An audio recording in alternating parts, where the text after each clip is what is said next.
എന്നാ രണ്ടോടെ റോഡ് സൈഡിൽ വന്ന് നിൽക്കുന്നേ? എവിടെ പോവാ? പോക്കോ പോക്കോ, അങ്ങോട്ടൊക്കെ പോകണ്ട, അവിടെയൊക്കെ വെള്ളമൊക്കെ പോ, ചെല്ല്. പോകണ്ടത് പറയുന്നത് കേൾക്കുന്നുണ്ടോ നോക്കി. വേണ്ടതേ പറഞ്ഞു. എന്നെ അടങ്ങി നിൽക്കുന്ന ഈ പുല്ലാത്ത് കയറി. നീ വീട്ടിൽ പോ, ചെല്ലേ. ചേട്ടാ എൻ്റെ അമ്മയും കൂടെ വിളിച്ചു, അവളവിടെ കിടന്ന് ഫുഡ് ഓട്. അവിടെ പുല്ല് തിന്നു വേണോ? ആഹാ, അതിന്ന് പുല്ല് തിന്നു.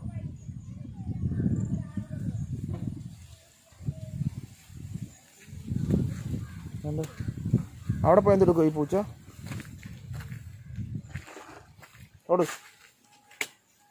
ഓട്, പൊക്കോ പൊക്കോ പൊക്കോ, ചെല്ലേ.